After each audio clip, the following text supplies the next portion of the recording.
Former Chief Minister of Maharashtra Prithviraj Chavan was chosen by the party high command Sonia Gandhi because of his clean and non-controversial image. Chavan, whose trajectory of life changed when he chanced upon a meeting with Rajiv Gandhi, is considered to be an efficient technocrat among the media circles. His cordial relations with the party high command has led his steady rise among the party ranks. Needless to say, he is one of the most prominent faces of the Maharashtra Congress Party. This is Radhika Dhawad, and we are here with the man himself, Mr. Prithviraj Chavan. Welcome to Dialogue at Nation Next, sir. The BJP can be defeated. You said this in the recent interview of yours. As we are just 1.5 years away from the 2019 elections of both the general and Maharashtra elections, do you have any game plan ready for the BJP to be defeated? My overall strategy for people like us who are working in the field level and have been at the helm of affairs for many years is to question the credibility of the man at top in Delhi. Now, every passing day, his hypocrisy is coming to the light. His decisions have completely gone awry, whether it is a decision about demonetisation or his hasty implementation of GST. The farm crisis, the promises that he made to the farmers before elections. Every single of his electoral promise has come unstuck. And one by one, people are now realizing that this is all talk and no action. A lot of wishful thinking, you know, many project launch, great events and all that, but no delivery on ground. Now we have to systematically uh, disassemble the whole narrative and tell people as how every single one of the announcements made by Prime Minister was not based on adequate preparation or was not based on even factual information available to the government, but it's only a tall promise given for electoral purpose, and you reap benefit out of it. Then, as the corruption scandals are breaking, we are also bringing them to the light so that the promise that na khaunga na khane dunga was just the electoral slogan, didn't mean it, never meant it. That's how Gujarat state was run, and that's how Delhi is being run. And at the state level, there are many issues facing Maharashtra, particularly initially since Mr. Devendra Fadnavis had no administrative experience, he had not ever worked as a minister or in an executive capacity. So it was a learning period for him. For almost 1 year, we did not question. We thought all ministers were virtually new, and corruption scandals kept on happening. But partly it was attributed to the inexperience of ministers, and we let it go.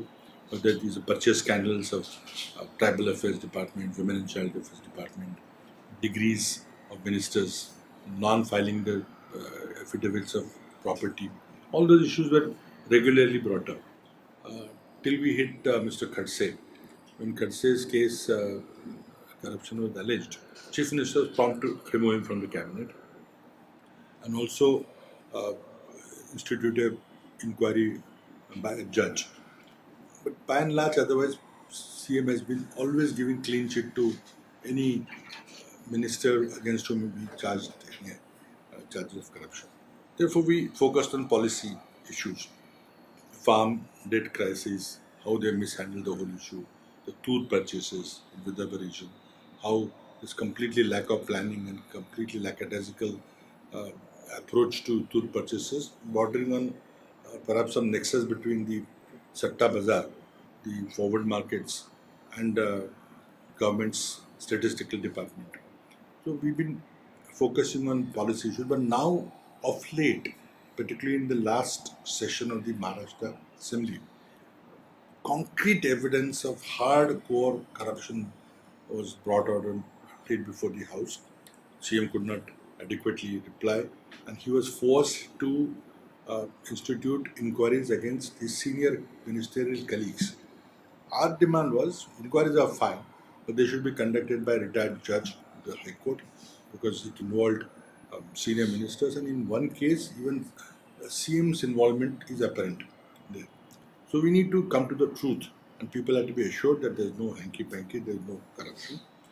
We alleged in the House that there is a clear case of corruption, whether it is against the industry minister for the denotification of acquired lands, or bureaucratic level against the then CEO of the MSRDC or the then CEO of SRA. Huge issues were taken. We have audio clips, we have video records of interviews being given by senior officers. But CM is mum. I mean, neither the Anti-Corruption Bureau has inquired into it. They have so moto not instituted any inquiry. Only on our insistence at CM instituted some inquiries, but we are not happy with the sham inquiries. The inquiry should be only conducted by a retired judge of the High Court at the highest level because very high functionary is involved. So our basic strategy is to destroy the credibility of the government as a government which is only interested in winning elections, only in politics and not in governance. The whole slogan about minimum government and maximum governance is all fallen by the wayside. Corruption promises have fallen the wayside, and now it becomes appears that posting and transfers have become an industry in Maharashtra, and we can give one example after another. And so I think one of the things is the electoral strategy apart. That of course the leaders will decide whether to project a face, whether to project a leader or not. But that's a different matter how to organize grassroots party, because definitely party is was demoralized after the electoral debacle of 2014. Now reviving that is an uphill task. We admit that. So that tactical part of how to actually fight elections is one thing, but strategically we're trying to destroy the false promises given by the BJP to win elections and destroy the credibility of persons who have shown that they are, very, very clean and all that thing. They're not so. But sir, actually, you spoke very heavily against demonetization, but then that did not find any support, in terms of any kind of strategic planning from party, because UP you could not capitalize, the party could not capitalize on demonetization issue. So clearly over here as well, don't you think that you are one among very few top leaders who are just targeting the government, or who are just pinpointing the loopholes, but there is no specific background, there is no support that you are getting from party You see, functionaries. you talked about UP. Economy did not dominate in UP ever. There are people, the basic poverty issues, basic issues of governance, corruption, extortions, safety, law and order were the issues which dominated UP Bihar politics. The economy starts dominating as you come south, Maharashtra, Gujarat, Tamil Nadu, Karnataka. And so, of course, while everybody is interested in jobs, everybody is interested in getting good remunerative prices for their farm produce, that's all common. But yes, we were not quick on the take. Moment on 30th December, after 50 days, Mr. Modi addressed the nation. I think it was the lowest point of his political career. He realized that what we promised on 8th November, nothing has come to the light.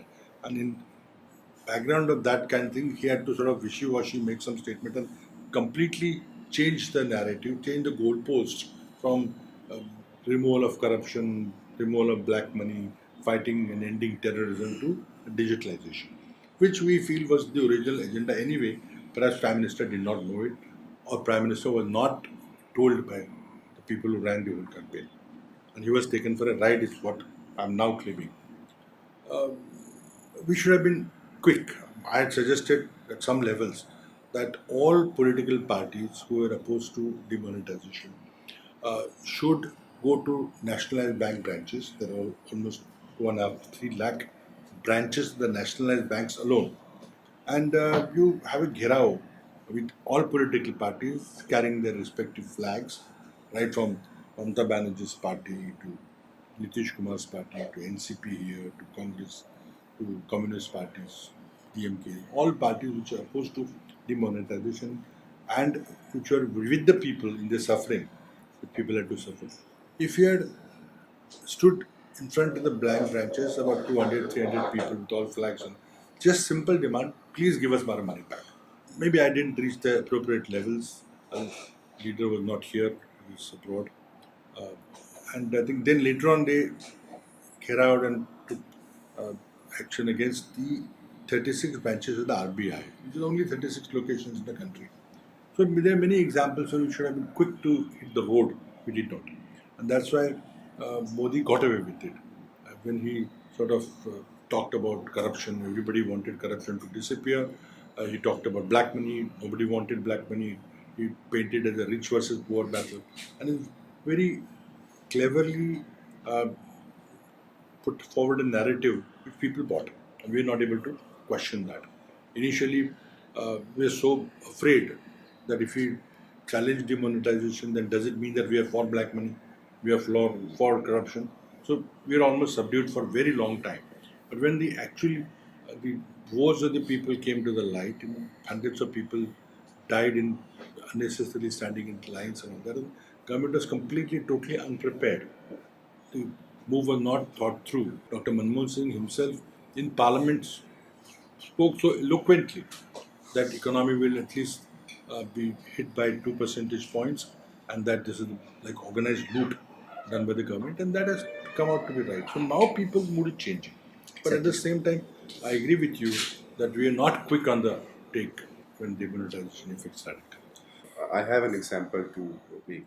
In 1998, when Mrs. Sheila Dikshit defeated the BJP government, the issue was only a minor surge in onion prices, but it was marketed so well. She just kind of leveraged that particular issue, and ultimately the government was defeated. Over here, there are so many issues. GDP is at all-time low.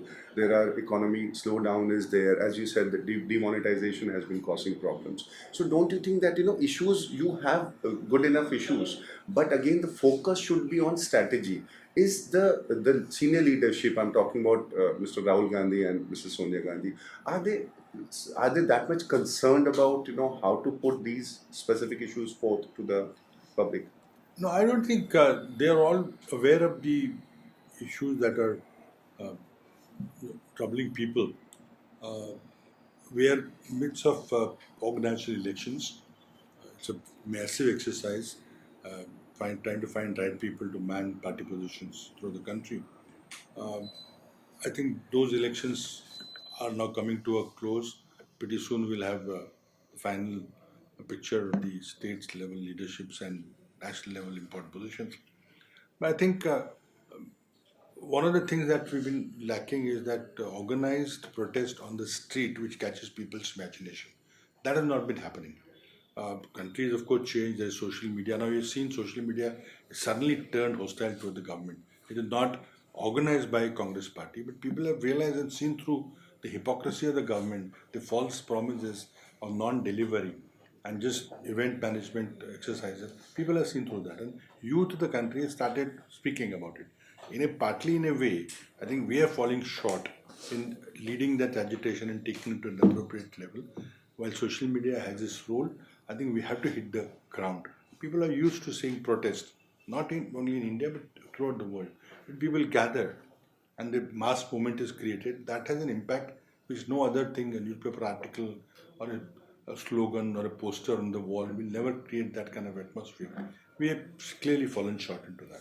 So you sort of admitted that Rahul Gandhi is not as charismatic a leader that the party needs at such No, I difficult. didn't say anything like that.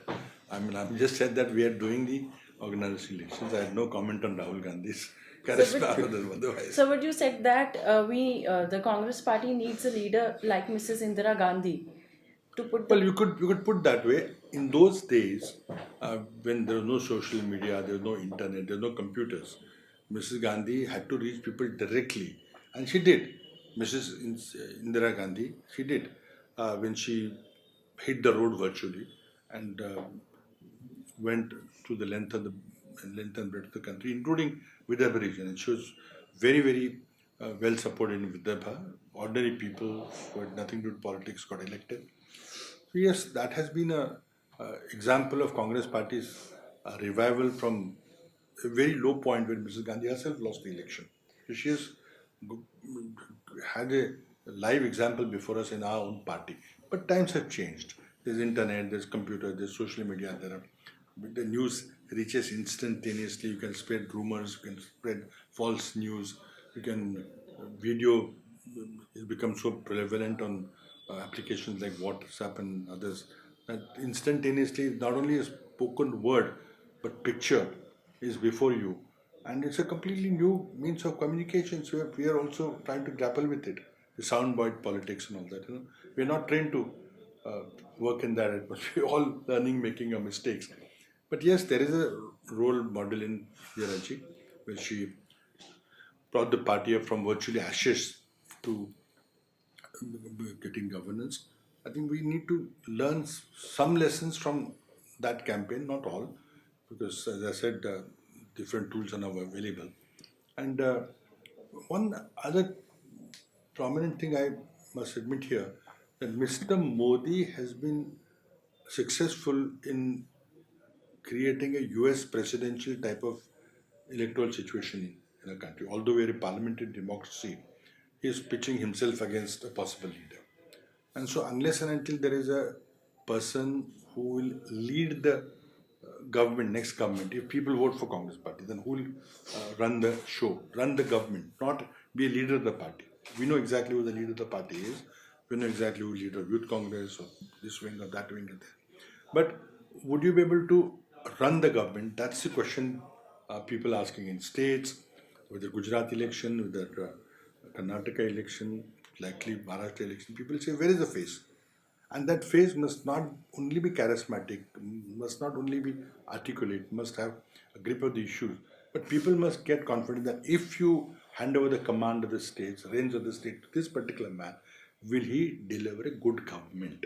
So, but were you hinting at the need of induction of Priyanka Gandhi as a national leader in the upcoming 2019 elections? No, When you refer to Mrs. Indira I Gandhi. didn't even name Priyanka Gandhi, and I think that's a individual decision which they have to take respectively. But all I'm generalizing that what people are now doing is comparing leader A versus leader B, and leader A and leader B not only in charisma or ability to speak or a great oratory or a rhetorician and all that. That's important in its own right. But ultimately, people want to have confidence that if we deliver power to this X, Y, and Z, will he or she be able to run the state, run the country, run the municipality? That's what people want to know. And he has effectively converted Indian politics into a presidential type of election. And we have to face that. That's the reality of life. So, you'll be 73 by the 2019 elections. So, can we see Maharashtra elections being fought under your leadership? No, I can't say that. I can't even comment on personalities, individuals, leadership decisions, all that. But That's then, how does the party plan to get involve the youth? well, you need a youthful leader, but I'm certainly not one. But you are as handsome and as dynamic as ever. No, I So think you have a youth connect, sir. well, I think in the interest of the party, I'm willing to do anything, go anywhere, and of course, youth is the key to election anywhere, not only in our country but anywhere else. And youth is the future, and we must connect to the future. I don't know how to define charisma. I think there is something which happens, electric happens with people connect and trust you, believe you. It's not only there's so many components of that fiery orator, but you must also appear sincere. And I think that's precisely what has happened. While Mr. Modi has undoubtedly proven to be a very effective orator in Hindi, I think Hindi is a key element of the whole campaign. Most of our leaders were Western educated, taught in English, translated, and spoke. Mr. Modi speaks in Hindi and connects with people. And we need to learn that, and that is the biggest mistake that we did. I'm not saying that Modi did something great or discovered something new, but it was natural to him and he couldn't do anything else. And I think we need to connect with people in our local languages very effectively. We can all learn and correct and all. But I think ultimately it's about issues. Ultimately, what pains people, if we can connect with them, sympathize with them and offer solutions, concrete solutions. Criticizing the government is one thing. That we'll continue to do as an opposition party. But then we also must offer alternative. For example, if GST has been messed up in implementation, it's our idea. It's a great reform. And we wish we could have done it 10 years back. But Mr. Narendra Modi stopped it. But now that it is implemented, government has clearly messed up in implementation. Now, do we have a better vision? Unfortunately, government doesn't connect with us. If they discuss with us, get ideas. Simple thing. I don't want to get into details. We said that we have time till 23rd September 2017 to implement GST. Instead of implementing it from 1st of July 17, let's do it on 1st of September 17. So you get 2 additional months for people to get assimilate the new schemes, the software to become robust, the new software being developed till even now. And but government was obstinate. Mr. Jaitley didn't listen. He thought if he accepts the opposition demand, Mr. Chidambaram also made the demand. I made the demand in my assembly here. But he thought that he'll lose face or something like that. And look what mess we got it. And I don't think there was necessity of so many different rates or so many different returns to be filed every month. But I think we could have discussed it. Although, to the credit of the government, they claim that this is discussed in the Council of GST, where all states are represented, all parties are represented. Yes, that's true. But you have experience of former Prime Minister, former uh, Finance Minister, former Chief Minister. I mean, you engage with us and we can do something good. We all agree that's a good tax. But you messed it in implementation. The demonetization was a complete fraud. And while on the political front they partly might have achieved the objective, economy had to pay a great price. And now it's coming before the people. Precisely, but sir, actually, if at all we just take example of demonetization or the shoddy implementation of GST, clearly the voters, the public are still not very much against the government, because I think you were absolutely right when you said that Modi fought the 2014 elections on the lines of presidential elections only. So now he is expected to do an encore in 2019 as well. Now this BJP strategy seems to be that of creating cult figures. Even Mr. Nitin Gadkari and Mr. Devendra Fadnavis in Maharashtra, they are also assuming the cult figures over here. So when the Congress party is dealing with some kind of a personality crisis, how do you plan to deal with this phenomenon of cult figures? I think you're absolutely right. Congress party will have to grapple with this issue. There are personalities in the Congress party, but I think fitting the right personality, a person with the right temperament, other skills like language skills, oratorial skills, academic excellence, all those characteristics which makes a leader. I mean, you have different leaders with different attributes. How do you fit right people in the right position? Some are given administrative responsibility of running the party offices or being in charge of the states to guide the local issues. Some people are projected as state level leaders, potential chief ministerial candidates. Sometimes you're not able to project clearly a person than a group of people among whom the chief minister would be selected. This is a tactics of fighting election, and I think we need to come to that challenge. I think I entirely agree with you that we had to solve this problem, how to match the cult figures. Government of the day naturally has a lot more opportunities to officially address the people, and BJP is making a very effective use of the advertising war chest that they have at their disposal, and they're creating more and more funds to advertise. And the BJP is fighting the election on brute money power, and therefore money power is not generated without corruption. So we had to make that connection of corruption, money power, promises not being met, people being cheated, and all that has to be done. But then, which is the face which will be which will head that campaign? That is a question which Congress Party will have to. So, talking about corruption and Maharashtra politics, when Mr. Devendra Fadnavis came to the power, immediately after swearing in ceremony office, he directly attacked you, saying that he did not want to become another Prithviraj Chavan. He was referring to grappling with the corruption cases and corruption charges against your colleagues. Now, how do you evaluate his performance as your successor? Well, I think he has beat our record, a bad record of our government, if there was anything. And that is precisely why we are now exposing his corruption scandal under his captainship. Uh, there's a systematic attempt to malign me by the Mumbai builders lobby because I took them on. My point was that we need builders, we need developers. They should make profits because otherwise, why should anybody be in the business? But don't corrupt the whole system. What is happening? Right from the politician to the bureaucrat to the police to the underworld, everybody was co opted to achieve certain ends, and the whole system was corrupted. And therefore, I didn't have any control over my officials. I didn't have control over my ministers. Who was doing what? Everybody had a private enterprise going with builders. And builders with a connect, which brought all these evil forces together. And a huge nexus was created. I cracked at that nexus. And I think I was partly successful, not completely, because I was also running a coalition government and I did not have the very important home portfolio with me. If I had a home portfolio like Devendra Fadnavis has, I think things I could have achieved a lot more than I did achieve. But I still tried to clear up the cooperation department, the banking system particularly. I tried to clear the irrigation mess that we have been. But at the same time, I could not order inquiries against my own colleagues. That had to be done by courts and other people.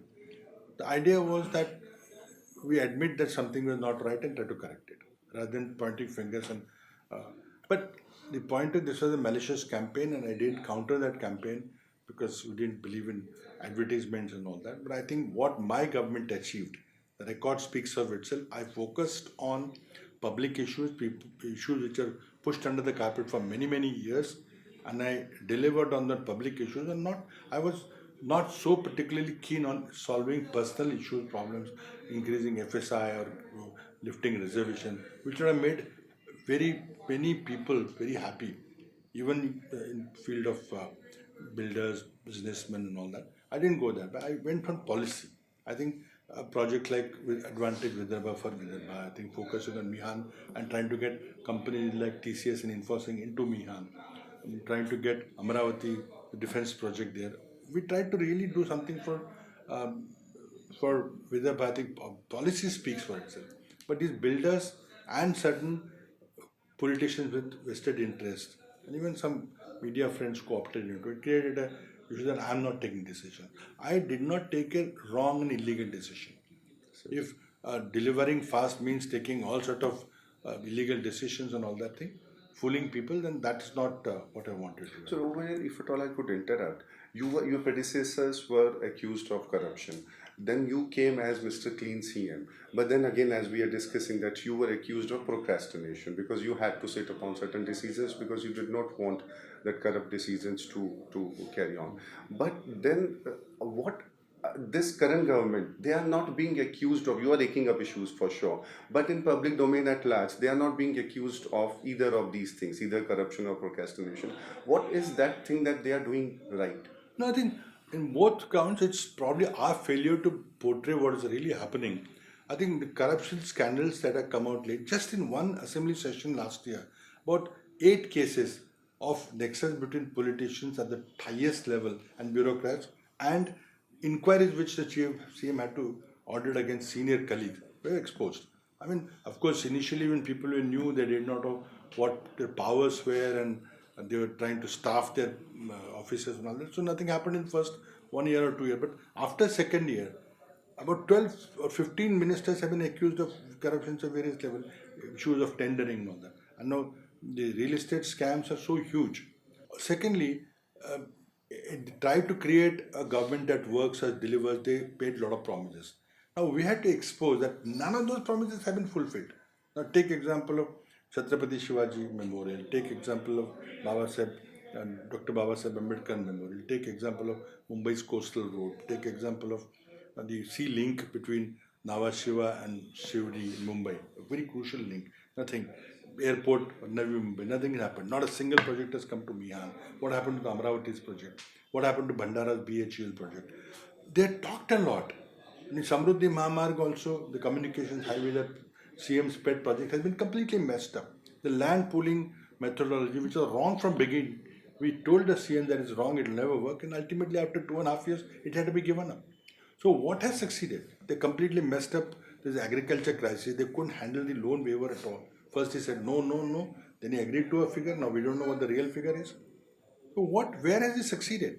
It is perhaps the shortcoming of the opposition that we are not making a focused attack. We are a small opposition party now, and NCP's and Congress relationship are little uncertain. We don't know what NCP is going to do. But do you think if we make a concerted attack on the government, I think government will be exposed. So you spoke about media censorship in Modi Raj.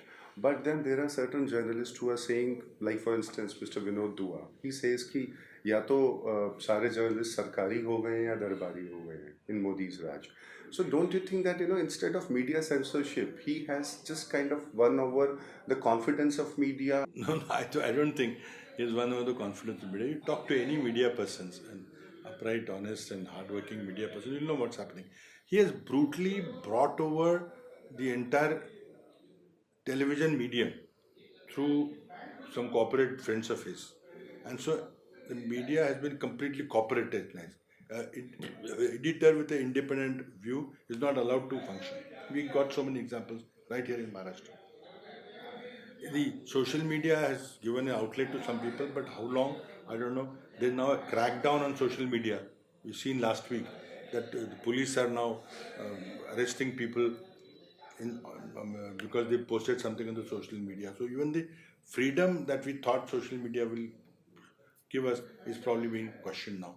I think it's a unwritten kind of a emergency kind of provisions are being implemented. A draconian dictatorship is being unfurled gradually. And I think media will realize the price. I think free media is very, very crucial.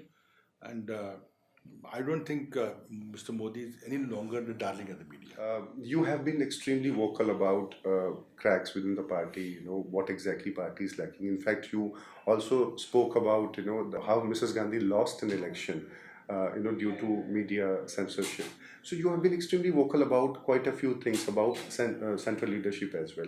As you have been quite close to the Gandhi family, how exactly do they receive your criticism or constructive criticism, so to say? Because the public perception is that the family is not at all very much, enchanted towards these kind of criticism. No, I think it's neither a criticism nor this thing. What I'm trying to say that times have changed. We've got different tools to protest to these people and all that. Gandhi family, Nehru Gandhi family has been a glue which has kept this whole gigantic party together. Because that family could not be accused of parochial leanings, of caste, of place of origin, language, and all that. It's above all that. So congressmen generally believe that we will always get justice at the hands of the Gandhi Nehru family, and that's the USP of the Gandhi Nehru family.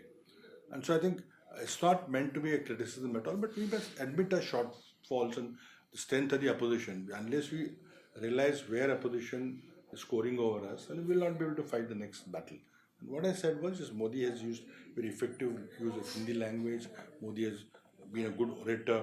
I mean, we have to now find people who match that, and we have to expose his false promises, expose his corruption, open, hidden, subtle, his policies which are pro-rich policies, anti-poor policies, is deceiving the farmers, deceiving the youth of the country, not the industrial slowdown, economic mess. All that has to be exposed. And I think we need to work at the level where we intellectually connect with the youth on one hand, and also reach the common masses who don't get into this economic GDP growth jargon and all that. We have to tell them that look, what about the petroleum prices? What are the gas prices? Why has it not been able to handle them when international prices are falling? These are the issues which we must highlight and connect depending on the audience that we get. If I talk to a youthful audience in a college, there are different issues about their future, about their job. If I talk to a farm audience, we'll have to tell them about the farm prices, what he promised and what he failed to deliver. I think Congress party, after the electoral whole churning, will throw up leadership which will be able to connect with the masses. But one thing is sure, the people must ultimately get a confidence that there is somebody who, if you elect, will deliver a good government. This is about the infighting. Infighting is quite evident, not only at the Maharashtra level, specifically talking about Nagpur. This infight in Nagpur has cost you quite a few elections. What the central leadership, or what exactly you are doing to fill in the But gaps? I think I must brutally, frankly admit that what is happening is in Nagpur within the Congress party is absolutely reprehensible. We not only lost elections because of this selfish infighting, but the blame also has to be laid at the door of the leadership, which have not been able to curb that. If people are going way, way, way out of the way, then they should be thrown under a party. There's no two ways about it. We're not being taking harsh action against those people who are really, really putting themselves ahead of the party. We need to take the responsibility. But yes, what you say is correct. infighting in Nagpur has cost us dearly. Vidarbha was a stronghold of Congress party at one time. We're no longer there. And I think leadership must absolutely own up the responsibility of not setting things right. Are you planning to take some I severe am action? not going to take the action. I'm not in a position. I'm not in any decisive position now. But yes, I think I feel badly about it. I can definitely contribute to the leadership's decision making process. So many thanks for a wonderful. Thank you. Thanks. Thank you.